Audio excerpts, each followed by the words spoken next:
శవటంలో చూపుతున్నటువంటి party, కార్మికుడి కండరాల నుంచి కలిగినటువంటి ఇతని పార్టీ నుంచి స్వర్గీయ నందమూరి తారక రామారావు గారు గారాల పట్టి పురంధేశ్వరి గారు రాజానగరం నియోజకవర్గంలో పోటీ చేస్తున్నారంటే మనం చాలా గొప్పగా సంతోషపడాలి.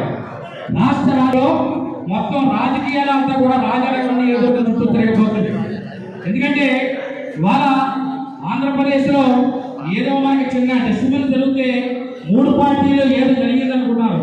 దానికంటే విశేషమైన జనం ఈ రోజు వచ్చి మన తెలుగు తమ్ముళ్ళు అలాగే జన సైనికులు సహనం కోల్పోకుండా నిజాయితీగా నిలబడి మళ్ళీ మనం అందరూ కనిపించే రకాల గొప్ప మీటింగ్ జరుగుతుందంటే అది రాజానగరం నియోజకవర్గంలో ఉన్నటువంటి స్నేహ సంబంధాలు. పార్టీలు వేరైనా ఒకే ప్లాట్ఫామ్కి వచ్చి ఇవాళ బీజేపీ, జనసేన, తెలుగుదేశం భక్తులు బలరామకృష్ణ గారికి వాళ్ళు లగ్గించాలని చెప్పేసి మనమందరం కూడా ఒక ప్లాట్ఫామ్ మీద రావడం చాలా సంతోషకరంగా ఉంది. ఎందుకంటే ఈ రోజుల్లో రాజు కంటే మొండోడు బలవంతుడు అంటాడు, మొండోడు కంటే మహాబలవంతుడు భక్తులు బలరామకృష్ణ గారు. రాజానగరం నియోజకవర్గంలో పవన్ కళ్యాణ్ గారు 10 సర్వేల కోట్లు చేసే దాంట్లో బలరామకృష్ణ గారు ఇవాళ స్థానిక ఎమ్మెల్యే రౌడీ రాజకీయానికి మన ముక్కు పాడేసి బంధించగల సమర్థులని చెప్పేసి నా బలరామకృష్ణ గారు తీసుకురావడం సంతోషం. అంతేకాకుండా గతంలో రవీంద్ర గారు పరిపాలన చేశారు, రాముడు పరిపాలన చేసిన విధంగా ఎక్కడ కూడా కేసులు కానీ, క్రైములు కానీ, భూ కబ్జాలు కానీ, బ్లేడ్ బ్యాచ్లు కానీ, గంజాయి బ్యాచ్లు కానీ, క్రికెట్ బ్యాచ్లు ఉండాలి కూడా ఎక్కడా కూడా జరగకుండా ఇవాళ రవీంద్ర గారు పాలన జరిగిందంటే మన రాజానగరం రామరాజ్యం ఎందుకు వెంకటేశ్వర పరిపాలించారు.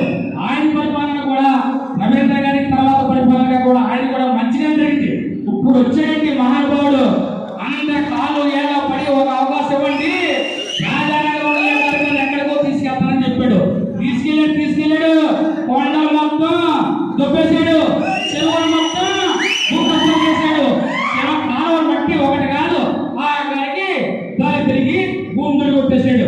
మహానుభావుడు రాజానగరం నియోజకవర్గంలో మళ్ళీ స్థానిక ఎమ్మెల్యే గాని జారి పడే అవకాశం ఇస్తే నెక్స్ట్ రాజానగరం నియోజకవర్గంలో ప్రథమంగా కొట్టేసింది ముందు కమ్మవారి గుండు, సిద్ధనగరం మండలంలో, రాజానగరం మండలంలో కాపుల గుండు, కోరుకొండ మండలంలో బీసీలు గుండులు కొట్టేసి ఇవాళ మనకు అవసరం అవుతే కనుక ఏమంటాయంటే గట్టిగా మాట్లాడితే కనుక రౌడీ సీట్లు కేసులు పెట్టి నాన్నకి భూ కబ్జాలు ఎక్కడ చూస్తున్నా కూడా మహిళలు ఇవాళ రాజానగరం గత పరిపాలనతో పోల్చుకుంటూ పరిపాలన చూస్తే మహిళలు ఒక ఫ్యామిలీ రాత్రి మాట సాయంత్రం ఎక్కడికైనా పెళ్లి ఫంక్షన్కి వెళ్ళాలంటే కనుక పెళ్లి కార్డు తీసుకుంటారు కానీ పెళ్లి ఫంక్షన్కి వెళ్ళట్లేదు. ఎక్కడ చూసినా ఫంక్షన్లు అన్ని ఖాళీగా ఉన్నాయి.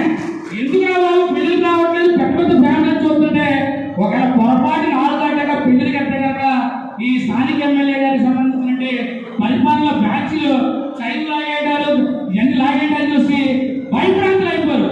ఇలాంటి భయప్రాంతుల్ని వాళ్ళని స్థానిక ఎమ్మెల్యేలు ఖచ్చితంగా చెప్పబెట్టి రాజానగరం నియోజకవర్గంలో తవ్వేయాలంటే మహానుభావులు రవీంద్ర గారు లాంటి వాళ్ళు పెద్దవారు ఇలాంటి వాళ్ళు కూడా మన పురంధేశ్వరి గారి నాయకత్వంలో మన బొడ్డు గారి నాయకత్వంలో భక్తుల బలరామకృష్ణ అంటదండగా ఉండి ఆశీర్వదించేది. ఖచ్చితంగా 3 మండలాలు తిరిగితే ఇప్పుడు దాకా మెజార్టీ 50,000 అనుకుంటున్నాం కానీ 80,000 మెజార్టీ దాకా ఇలా అవకాశం ఉంది. ఖచ్చితంగా అయ్యా రవీంద్ర గారు, బొడ్డు గారు, పురంధేశ్వరి గారు రాజానగరం నియోజకవర్గంలో ఈ రౌడీ పరిపాలన బ్లేడ్ బ్యాచ్ని అన్ని అంపజేయాలంటే మీరంతా కూడా 3 మండలాల్లో మీరు దత్తత తీసుకుని 3 నియోజకవర్గంతా కలిసి తీసుకుని ఖచ్చితంగా విజయం చేకూర్చాలి. అలాగే పురంధేశ్వరి గారి మా అమ్మగారి గుర్తు కమలం మర్చిపోకండి. ఎందుకంటే ఒక గుర్తు కమలం, అలాగే ఒక అసెంబ్లీ సైకిల్ ఉంటుంది కాబట్టి గాజు గ్లాస్ ఉంటుంది కాబట్టి సూపర్ 6 పథకాలన్నీ కూడా ప్రజలకి బడుగు బలహీన వర్గాలకు ఉపయోగపడే పథకాలు కాబట్టి సూపర్ 6 పథకాలన్నీ కూడా గ్రామ ఎందుకంటే ఇవాళ తెలుగుదేశం